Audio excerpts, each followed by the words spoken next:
April 26, 2017. News anchor Scott Swan had just powered through another midday newscast for WTHR in Indianapolis. But now, he could no longer ignore the pain that had plagued him for days. I went into the bathroom and felt very clammy. I felt lightheaded.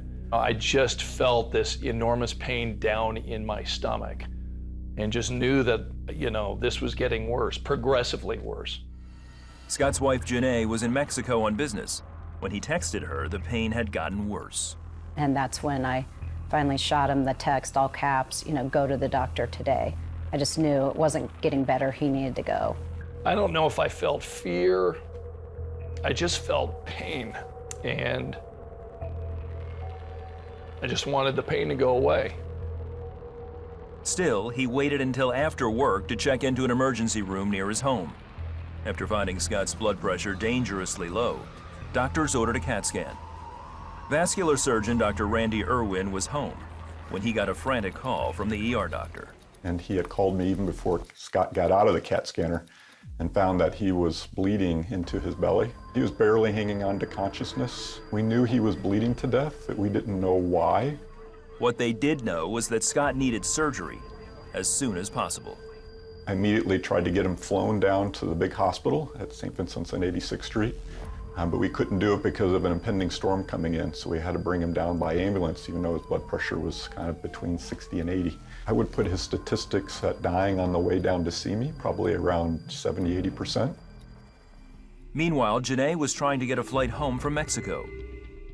With spotty cell service, all she knew was that Scott had checked into an ER, but now needed to be transferred to another hospital. I had no idea really the severity of what was going on. I'm not getting information. It was very hard to communicate, and I was stuck. I couldn't leave. All I just wanted to do was sit and pray, and I was just, I guess distraught is the only word I can think of. But Scott, now in a 30-minute ambulance ride and running out of time, was having a much different experience.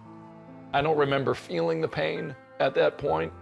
I just knew that I sensed that God was with me.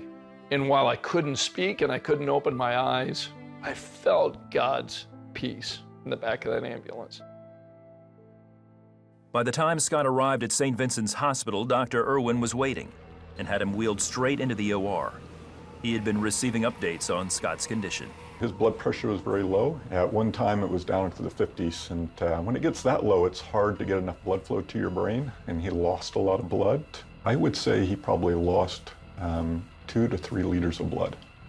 At once, Dr. Irwin tried to locate the bleeding artery using a catheter. Instead, he made a startling discovery.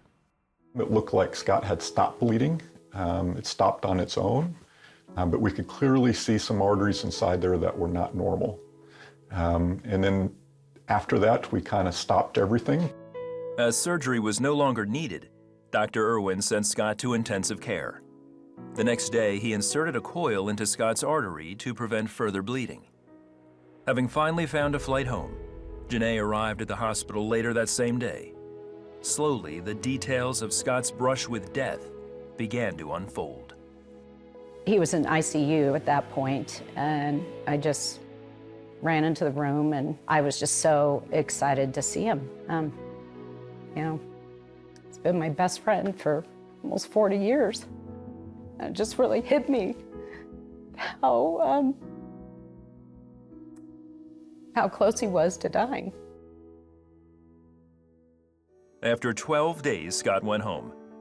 By then, doctors had discovered he had a rare autoimmune disorder that attacked the arteries around his stomach. It could be controlled by medication, but some things call for another explanation.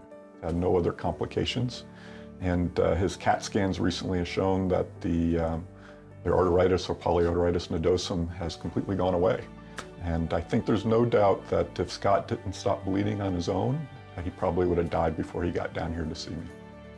To me, there's no good medical explanation to why that artery sealed and why I stopped bleeding.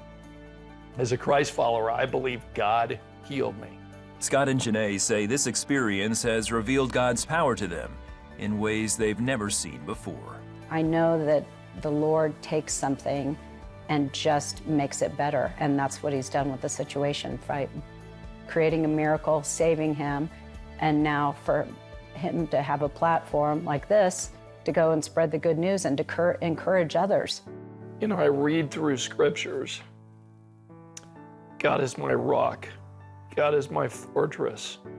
God is my healer. Those were just words before, but I've experienced all of those firsthand. God is my healer.